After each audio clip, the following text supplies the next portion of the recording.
Welcome to the Cabral Concept, where board-certified naturopath and integrative health practitioner Dr. Stephen Cabral shares how he was diagnosed at the age of 17 with a life-altering illness and given no hope for recovery. It was only after studying and traveling all over the world did he discover how to combine ancient Ayurvedic healing practices with state-of-the-art naturopathic and functional medicine to fully rebalance the body and re-energize it with life. It's time to discover how to get well, lose weight, and finally feel alive again. And now, here's your host, Dr. Stephen Cabral.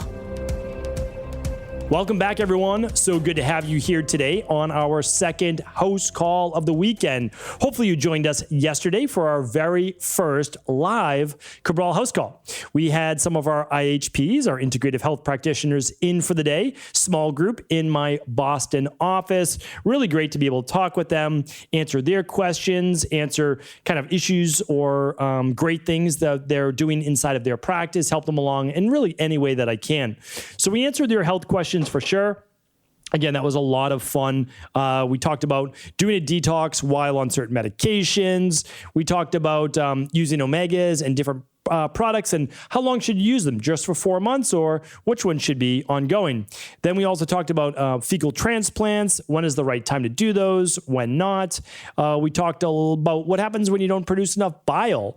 So we talked about that yesterday. Talked about food sensitivities yesterday and gut dysbiosis. That was a big one. And the last one we spoke about was, is burning incense or certain candles healthy and a good thing inside your inside of your house? So I think that you'll find that surprising, that answer. So definitely check that out. That was episode 1982. So all podcasts can be found at stephencabral.com/podcasts. And if you want to follow along with the questions today, please do feel free. Go right now on over to stephencabral.com/1983. And lastly, before I get started, I wanted to thank you, all of you. I truly appreciate you. We got a lot of new subscribes and reviews last week. And that meant a lot to me because you came out, you supported this show when iTunes dropped the majority of our subscribers. It wasn't on purpose, we don't think. We hope not. But what happened was when they switched software, we lost all the subscriptions where people were subscribing to the podcast. The podcast is free to subscribe to on iTunes or Google Play or, Spotify, any of those. And that was, we put a lot of work into this. We really do. It's a labor of love. I love what I do. I love to be able to teach. And what happened was the podcast, it's always been ranked in the top 20. And, again, we're very grateful for that. And we put in a lot of work to make it happen and to get out there in front of people. And then it started dropping. We're like, what's going on here? Oh, Apple dropped all your subscribers. So thank you to everybody who subscribed. If you haven't subscribed, we would love you to. And if you could leave a review for the show on your favorite podcast player, it takes 10 seconds. That would mean a lot. And that is it. So let's get into your questions. The first question today is from Melanie.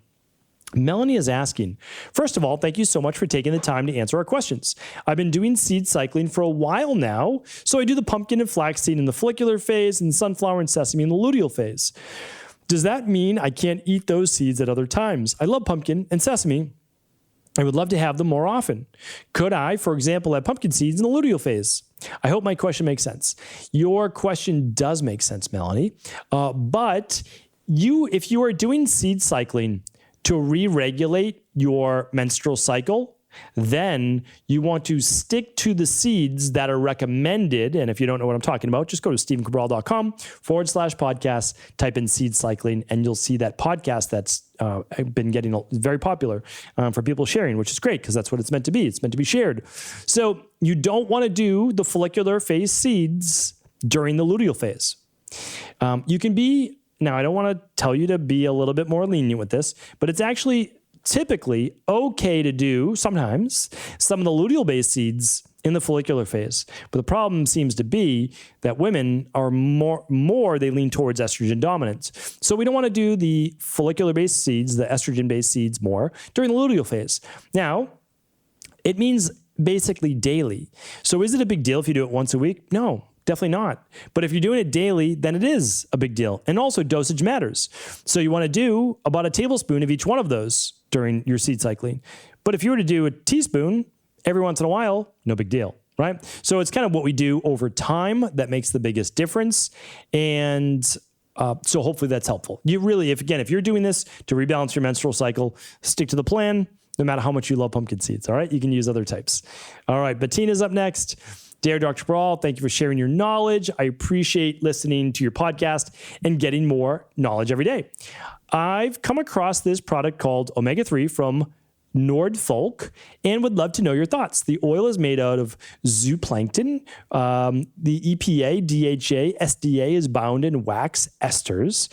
When taking 2 capsules, a person gets 79 milligrams of SDA, EPA at 68, and DHA at 58.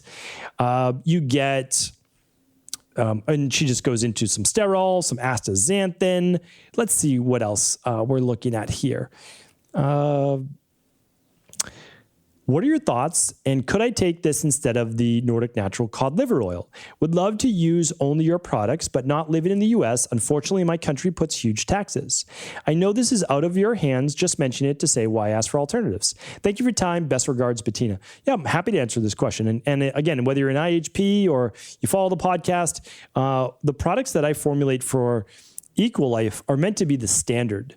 I open source it so you can see exactly what I recommend. And if you don't feel the right fit for you, then I always tell people that. Sometimes they don't think that I'm really being serious. I'm honestly okay with it. You can do whatever you feel is best for you. But I just want to make sure that you're getting a good quality product that's been third-party tested, et cetera. Okay, so let me see if I can help you with this. It's actually a very easy answer.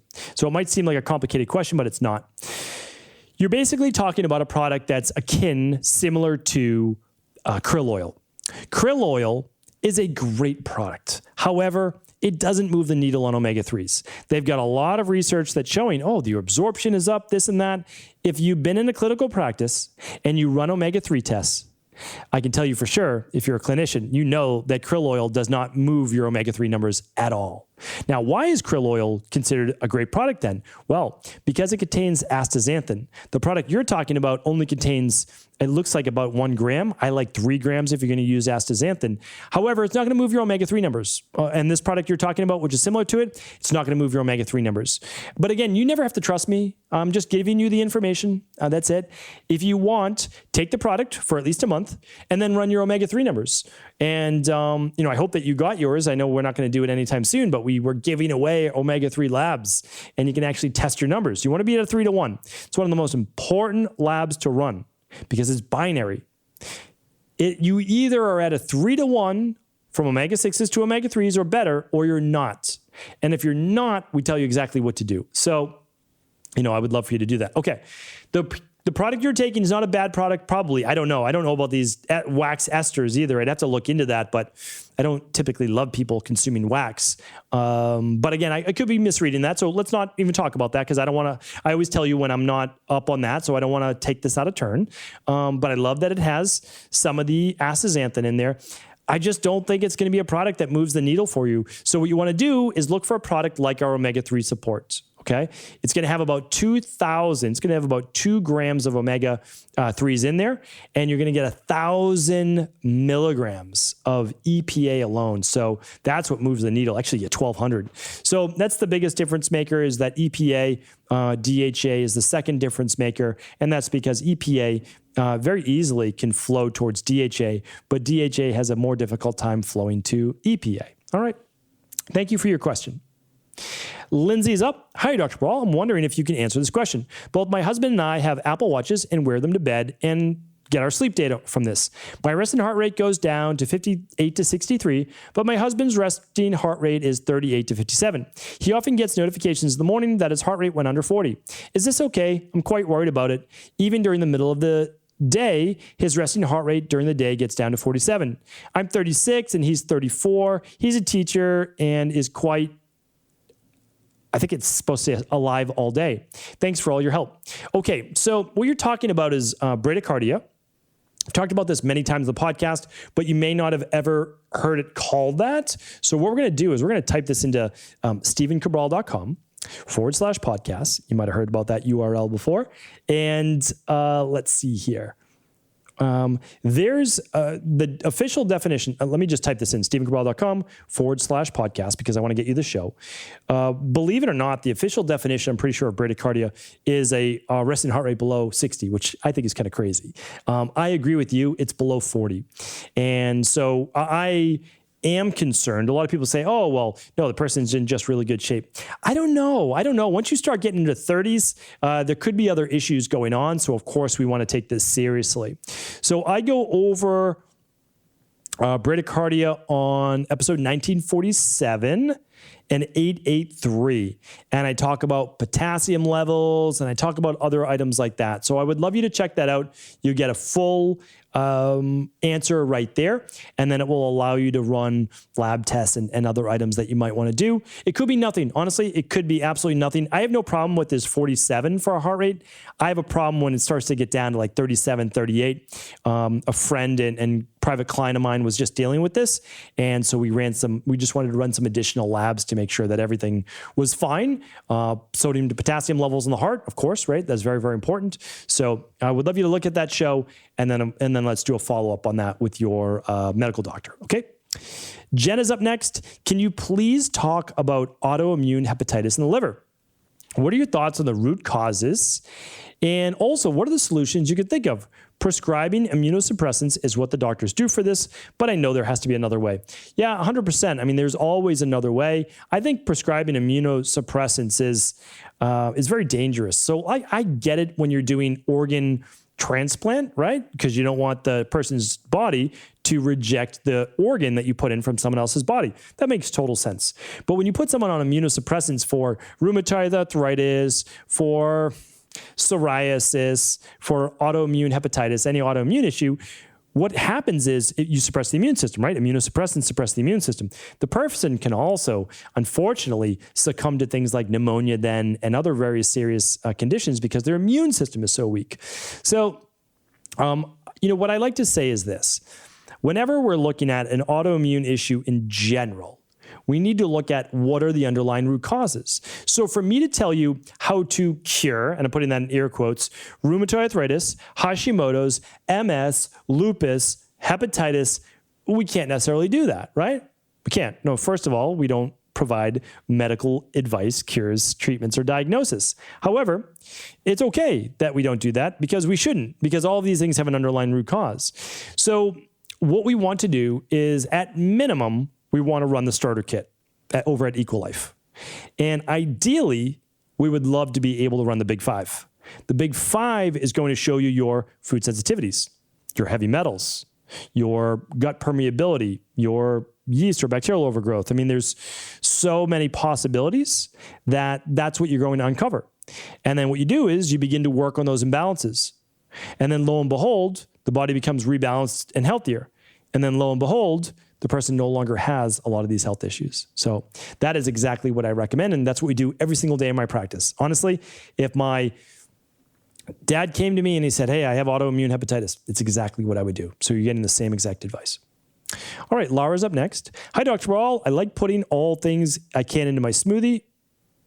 So I blend berries and different types of lettuce and herbs. I feel like I just answered this last week. Let me make sure I just didn't answer this.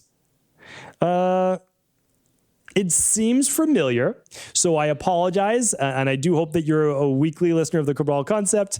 If I answered this, I apologize, but I'm going to answer it again because I would hate to leave Laura out. Okay, so this person loves all things smoothies. So what they do is they put herbs and seeds and chia and sunflower, and what else do they put in this smoothie? Let's see. Let's see what else. Black pepper. And I know I answered this question. I really do. And they're basically asking, is this okay, right? Is more better? Is it okay? And so basically what I said is this. And again, I know I answered this somewhere. So they asked me somewhere else too. But you really just want to understand that if you put 50 things into your smoothie, you are asking your digestive system to break down 50 different things with all sorts of different enzymes, and it might just complicate the process a little bit. However, Herbs and spices typically aren't an issue. So herbs and spices can actually enhance the digestive properties. They can help with blood sugar, like cinnamon or Gymnema sylvestre, vanadium, chromium, right? All of those. So I don't have a huge issue. You're asking about, just adding basics to the smoothie, like a lot of products to the smoothie. So what I would say is I have no problem with this. I really don't. I don't think that it's an issue whatsoever. And the way that you'll be able to tell is if you get bloating after the smoothie, if you get itchy eyes, if you get hives, if you get brain fog, if you get skin rashes, if you're not hungry for like 6 hours afterwards, that shows kind of the slow digestive properties. So hopefully that answers your question. All right, Shelly's up next. Hi, Dr. Cabral. I listen to your podcast every morning, and you are like a part of the family now. Happy to hear that. I love when I hear that. I should say. I'm wondering about water consumption. I drink half my body weight in ounces per day, but is wondering if water combined with other ingredients counts. I make a daily smoothie with almond milk, powders, fruits, and veggies. I usually need to add water because of the thickness. Does that water count, and how much water is too much for a 45-year-old, 5'5", 130-pound woman? Thank you so much for your ongoing support. All right. So great question here. I have the same thought process as you because I consume a very large smoothie as well. So I'm going to give you the standard and then we'll customize it for you. So you weigh 130 pounds, all right? So basically it's half your body weight in ounces of water per day. So half of 130 is 65 ounces, all right? What's 65 divided by 8? It's almost exactly 8, so 8 glasses of water per day. Okay, so there we have it. So now you need about 8 glasses of water per day. However, if you sweat quite a bit, you might need more. 8 is just kind of the standard. But what if you have really low blood pressure, right? And you have low energy? Well, then you might not be drinking 8 glasses of water per day unless you're adding some sea salt to that, right? If you have low blood pressure. So there's never a straight and narrow like answer that you can give someone, but we have to start with something, right? Because people are asking questions and they want answers. So about half your body weight, so about 8 glasses a day. Now, let's say you make a smoothie and it has 16 ounces of water, and let's say it has about a cup and a half of fruit. A cup and a half of blueberries, let's say. Okay. So the cup and a half of blueberries, that's equal to about another cup of water. And that counts because blueberries are about 88% water. So like the majority of that is actually water. So now you've got 3 cups of water right there in your smoothie. You subtract that from your 8 cups for the day. So now you only need 5 more cups of water. Now, you might say, well, I kind of feel like I need more than that. Not a problem. You can drink more. The best way to test, though, is your urine. So look at your urine. If it is completely clear, you are hydrated or overhydrated. You're looking for a light yellow tinge to your urine. Now, let's say that you're taking a B vitamin. Your urine is going to be bright yellow. That doesn't mean it's a bad thing, but it does mean that those extra B vitamins, which are water soluble, are coming out in your urine. So tough to tell always, but you'll be able to know, like maybe you don't do your B vitamin, for one day, and you can kind of say, okay, drinking this much water, my urine is typically a clear, light yellow, when I consume 9 glasses of water per day, right? Or maybe for you, it's 8 glasses, and the days you do your sauna or your exercise, it might be 10 glasses, right? So you kind of have to modulate it based on season during the summer, or if you're in a dry house with heat during the winter, you might need to increase your water. So again, there's no steadfast number, but Shelly, you're probably somewhere between like 8 and 10 glasses per day. And yes, your smoothie counts, and yes, non-caffeinated herbal teas, herbal being ginger tea or hibiscus or passion flower, those count as water as well. All right, so that is it. Hopefully that was helpful. Thank you so much for tuning into today's show. Another week of the Cabral concept in the books. Once again, thank you so much for your reviews and for your subscribes. If you're able to do that now, again, I would appreciate it. Tomorrow, we will be back with our Motivation and Mindset Monday. Take care, everyone. Really appreciate you tuning into the show today. And as a valued listener, I want to make sure that you know over at Equalife, we are giving away 500 bottles this week of our gluten and dairy support. This is one of our most popular enzymes, especially this time of the year, where you might be eating a little bit extra gluten or a little bit of dairy on those flex meals or cheat meals, and you want an enzyme that's going to help you break down those foods to a greater degree so that you get less or none of the bloating, gas, or distension that might come along with eating those foods. Plus, this is the perfect enzyme to help you digest beans and other plant-based proteins, since there's an extra enzyme in there called xylanase. This is the product you are looking for outdoor barbecues, fun with friends, or maybe some outdoor cheats, or, again, if you've been sneaking a little bit more gluten and dairy into your diet. It's the perfect enzyme to pair with the daily digestive enzyme and can add that much more support when you're eating beans, plant-based proteins, dairy, or gluten. Take advantage of this complimentary offer, your free bottle while supplies last, over at equa.life with qualifying orders. Head on over to equi.life for your free bottle of gluten and dairy support.